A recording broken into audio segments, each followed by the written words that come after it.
Shy is one of those things I can bet every quiet person has been called at least once in their lifetime. For me, it was the defining label of my childhood and adolescence. It was like a neat little box handed to me by well-meaning relatives and concerned teachers who saw my silence and filled in the blanks with their own assumptions. So I believed I was shy. Wired for a lifetime of social anxiety and quiet blushes, it took a series of moments in my adult life where I spoke my mind calmly, confidently, and without a flicker of fear to actually realize I wasn't shy.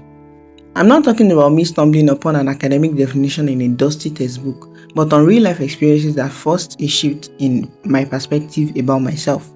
To further buttress this, we look into the well-documented definitions of both shyness and introversion, the science of which, and the established psychological basis for this science. Then we can juxtapose this with what I actually feel and what's truly responsible for my disinterest in a lot of social interactions. Psychologically, shyness is rooted in fear. It's an experience of social anxiety where the primary driver is a dread of negative judgment. The signs are tangible: a raising heart, sweating palms, avoidance of eye contact, and a persistent inner monologue worried about saying the wrong thing. The underlying basis is often the heightened sensitivity to threat in social situations. This happens because the amygdala, the brain's alarm system, essentially rings false alarms which flood the system with anxiety.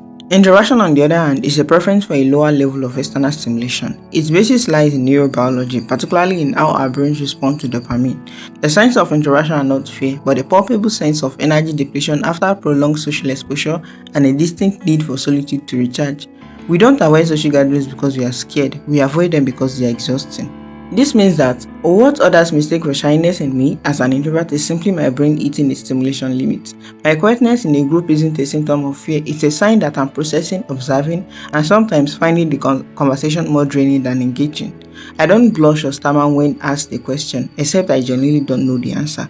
I don't feel a spike of anxiety when entering a room full of people. Rather, what I feel is a wave of weariness at the prospect of 2 hours of surface level chatter. So what drives my intense desire to isolate from a crowd isn't fear, but a simple cost-benefit analysis of my energy expenditure. The implication of this is that shyness and introversion are mutually exclusive traits. One is a cage of fear, the other is a landscape of preference. You can have a shy extrovert who desperately wants to connect but is terrified of doing so, or a bored introvert who can command a boardroom but needs the entire weekend to recover from it. My conclusion upon pondering this is that shyness has become just another one of those convenient pop psychology labels people resort to the moment they realize you don't want to get into a conversation with them after the grace of pleasantries. They assume your silence is a problem they need to solve rather than a choice they could simply respect. For a long time, I thought they were right. Now I know that my need for quiet isn't a weakness I need to overcome, but a fundamental part of who I am. And to every introvert out there, I hope you are able to come to this conclusion and start rejecting labels that are not yours to keep. Until next time, bye.